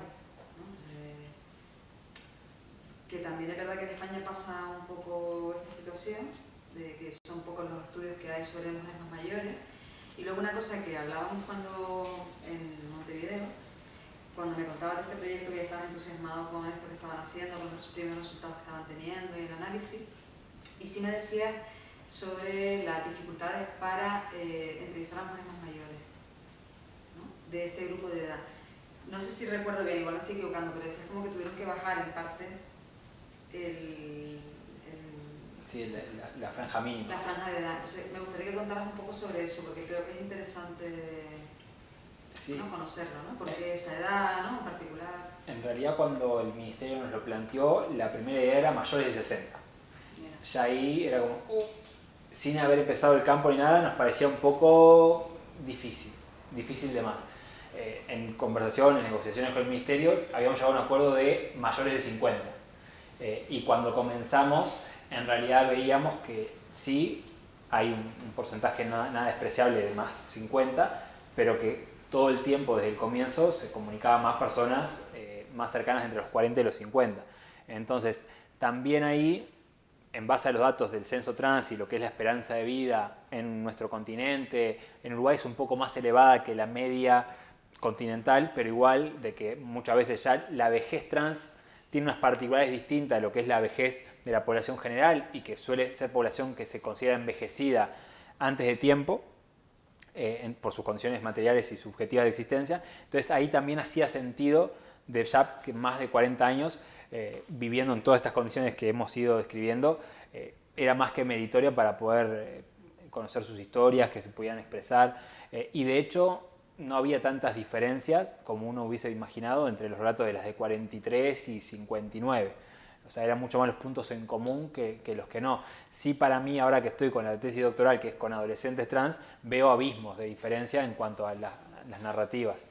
Que ese sería otro trabajo de la comparación. Sí. Al tiempo que también hay aspectos que creo que hay de conexión y similitudes en una cosa que apuntaba Guasi también, ¿no? En esto de cómo el contexto y la interacción te da el lugar también desde el que te piensas y te construyes, ¿no? Es decir, no como algo que es esencial en la manera de entenderse el individuo en su propia identidad, sino que al final hay un diálogo constante, ¿no? Y eso que puede parecer una sorpresa, pero que yo había accedido a algún estudio en Argentina precisamente sobre trabajo sexual y mujeres travestis transexuales, ¿no? Era esa el relato en Argentina. Y sí hablaban de esta cuestión de la modificación corporal vinculada con las demandas del trabajo sexual, ¿no? Entonces, pero bueno, que aquí lo que quiero retomar es la idea de que en realidad no nos pensamos en la soledad o aisladas, pensamos sobre nuestras corporalidades, sobre quiénes somos, ¿no? Sino que lo pensamos en diálogo en un contexto muy concreto, ¿no? Entonces en esa parte, ¿no? Sí creo que hay continuidades, porque al final es un marco sobre el que pensamos la realidad. Y dejarnos sorprender por eso que aparece ahí, creo que también es novedoso, es interesante, enriquece el debate y genera puentes, ¿no? Entre el conocimiento que se puede estar dando con personas más mayores a personas más jóvenes, ¿no? Y lugares ahí comunes que me parece que son muy interesantes. Y luego, en cuanto me interesa mucho la parte de propuestas de política pública, ¿no? Es decir, que si ustedes ya han pensado en cosas o están ya negociando alguna cosa con el Ministerio sobre qué tipo de política, qué tipo de servicio, qué tipo de atención. En realidad, en base a los resultados, pero también a lo que ya veníamos observando en el CRAM, creemos que lo que es indispensable es poder tener un centro de residencia permanente para personas que están en una extrema exclusión social o que, por ejemplo, han hecho una salida del closet y han sido expulsadas de su hogar, tengan 14 años o 20, no importa, pero sí un tema como que generalmente cuando llegan esos casos al Ministerio enseguida les mandan a un refugio que es el de gente en situación de calle con problemas graves de salud mental, de consumo problemático de sustancias psicoactivas. Entonces tiene que haber algo específico y con gente entrenada en ese lugar para recibir a esta población con sus particularidades, porque hasta ahora es como que mezclan todo con todo, entonces llegan ya en una situación de mucha vulneración y se suma o discriminación de parte de personas usuarias del mismo centro de refugio nocturno o incluso intentos de abusos sexuales o de violencias sexuales. Entonces llegan ya muy dañadas y ni siquiera pueden tomarse un pequeño descanso, decir este es un lugar seguro, que otra vez, o mismo el personal del refugio no está entrenado a veces en diversidad, entonces hay malgenerización, no respeto del nombre social. Entonces desde ahí creeríamos que lo más importante hoy es poder abrir un centro de residencia permanente para aquellas personas que lo necesiten y que quizá cuando se dan las condiciones, sea porque encontraron un trabajo estable, porque cambió un poco su realidad, que puedan sí salir de allí, pero sin algo como ahora que es todas las noches tener que presentarse a la puerta del refugio para ver si hay cama, si no hay cama, y refugios que no están preparados y además que están súper binarios en cuanto a su estructuración y el tema de dormitorios, de duchas, espacios comunes. Entonces, desde ahí esa es la principal. Y después creo que ellas nos alumbraron mucho en el tema de la disminución de las credenciales académicas y el aumento del máximo de edad para poder presentarse, para no quedar como en Babilonia, diríamos, en Uruguay, en esto de no podemos, ya el trabajo sexual, por un tema de que nuestros cuerpos no son ya deseados, y todavía no podemos postularnos a un llamado, pese a haber retomado los estudios a veces, porque era hasta 40 años. O sea que hay muchísimo por hacer, pero sobre todo creería que es eso, en vivienda, en trabajo y en educación hasta más que en salud también. ¿Y les ha dado pistas también para ver cómo acercar a este segmento de población al CRAM? La verdad que llegó, sí, una persona desde ese momento, no aumentó significativamente, que era un poco también la idea del propio ministerio, pero sí nos quedó claro un poquito más de por qué no llegaban en esto de que me lo salteé, pero muchas de ellas decían también no saber muy bien para qué sirve un psicólogo o en qué puede beneficiar una psicoterapia. Las que tenían peor nivel académico, que habían terminado solo primaria o la ESO, como que le decía psicología y no terminaban de entender para qué o qué es. Entonces desde ahí también se entendía esto de para qué voy a ir a algo que desconozco directamente cómo funciona. Y sumado a las malas experiencias previas, porque son muchas las que habían estado ingresadas en hospitales psiquiátricos en su momento. Creemos que por ahí va un poco la explicación. Más a esto de lo autogestivo, de yo todo lo puedo, ¿no? Lo que hablaba la chica más en términos individuales de la autopreservación de la salud mental. Y también en forzado a eso, ¿no? A justo lo puedes. Tienes que tirar adelante con lo que tienes. Con los efectos que tiene a nivel de también salud, justamente de salud mental, el todo, con todo. Sí. Y una cosa, de acaparadora, pero hay una cosa que has comentado muchas veces, pero que creo que es un dato interesante que aquí no se conoce, que es lo del censo. Porque aquí no existe eso. Entonces, si puedes contarme un poquito qué es el censo. Sí, claro. Digamos que en el tercer gobierno del Frente Amplio, el Frente Amplio es como el partido político con ideas más progresistas o asociado más a una izquierda moderada.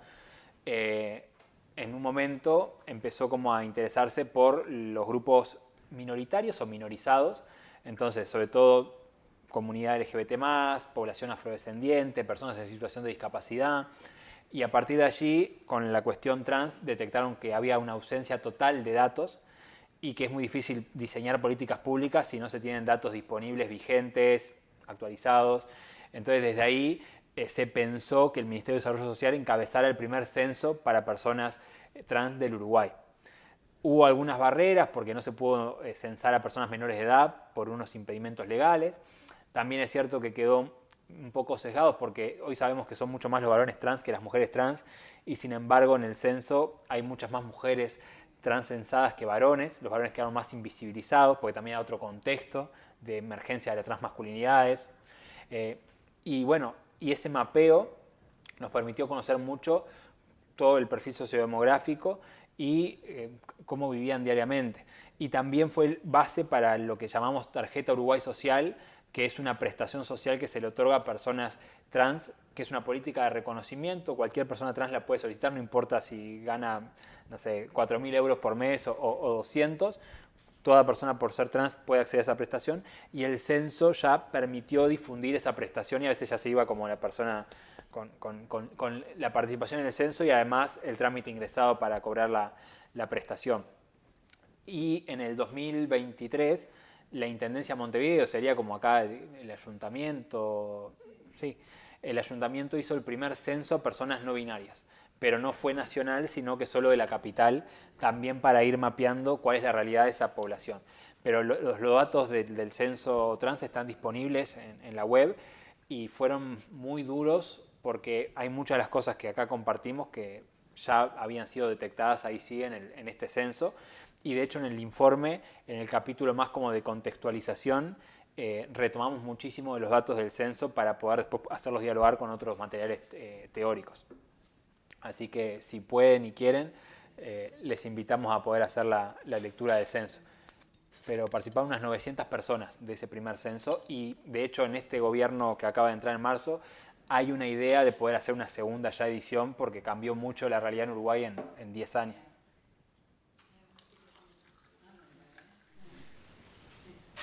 De hecho, en el censo general, que fue del 2023 también, por primera vez se agregó la variable identidad de género.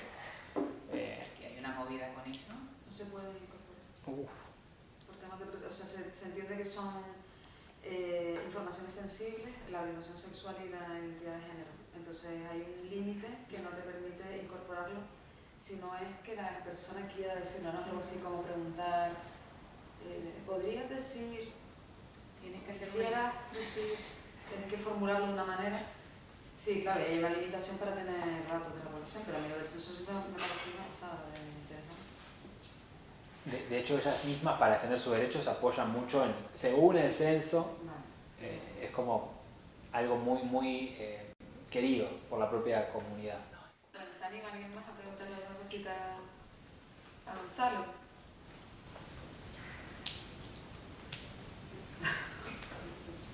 O sea, algo que resuena, eso que también a uno siempre le interesa cuando viene a presentar algo, ¿sí?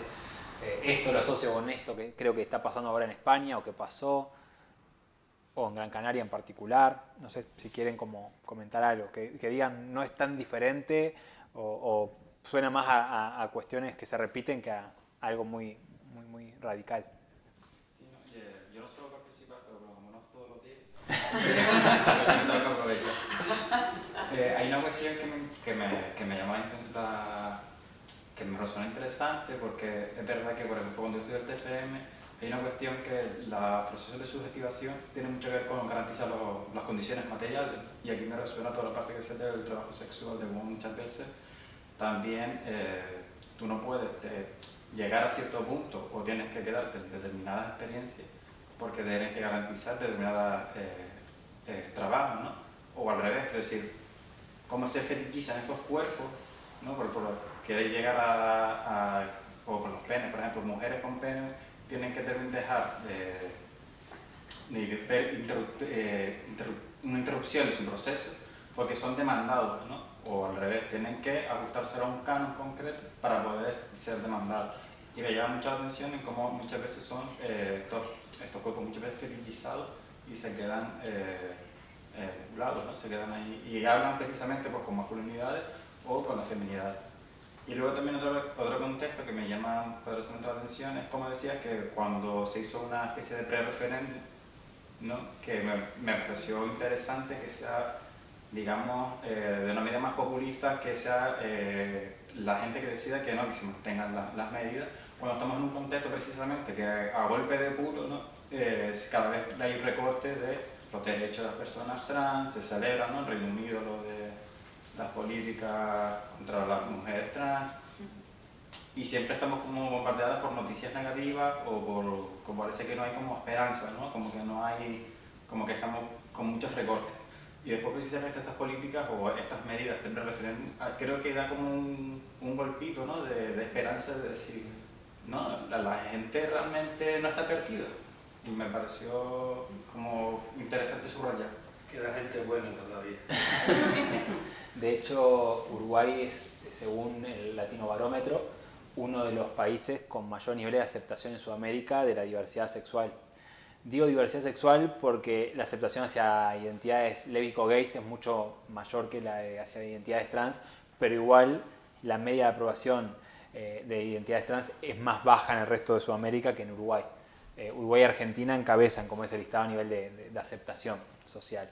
Después, en cuanto al trabajo sexual, es interesante también porque lo que las chicas traían o dejaban entrever es que el trabajo sexual es dador de identidad, y para muchas las había atravesado subjetivamente esa experiencia, es lo que tienen como representación de trabajo, y por ende desvincularse, aún porque hay una mejoría en otro laburo, no era como tan sencillo. Y también traían como las ambigüedades que le generaba el trabajo sexual. Por un lado, esta cuestión de decir me refuerza hasta mi autopercepción, y por otro lado el estar en riesgo permanente, porque ahora no me detuve, pero también traían experiencias muy violentas con clientes, de tener que colocar límites en contextos muy adversos. No es lo mismo tampoco trabajar en calle que en un apartamento, con otras seguridades o con otras prácticas de selección, hasta de la clientela, si se podía hacer selección, que en algún caso planteaban que sí, que ya a esta altura de la vida trabajaban con clientes más fijos, que saben que no las maltratan, que saben que quieren, con quienes ya tienen otro tipo de conexión. También traían algo que se sabe mucho, pero que es que muchos contrataban sus servicios sexuales, pero después no sucedía ninguna práctica sexual, sino que necesitaban hablar, ¿no? y recibir como contención, acompañamiento. Entonces desde ahí también han traído otras que conocieron a sus parejas actuales o parejas del momento en el marco del sexo transaccional y que después mantuvieron un vínculo más allá de eso. Y también había un grupo minoritario que estaba en pareja con otras mujeres travestis trans porque creían que los varones nunca les podían dar ese tipo de amor que ellas necesitaban vivenciar en algún momento de sus vidas, que era un amor de tipo, vamos a llamarle más romántico si se quiere. Vale, pues nada, espero que les haya gustado. La verdad que ha sido una exposición maravillosa. Y aquí acabamos ya la exposición de hoy y hasta la próxima. No olviden seguirnos en redes, es importante, que siempre se dice al final. Y nada. ¿Y cómo nos siguen en redes? Sí, bueno, está el espacio Violeta, que también tiene su biblioteca WPGC, y luego Sentipensar, que es grupo / Sentipensar, que también organizamos actividades de esta línea. Y nada, muchas gracias, Consuelo.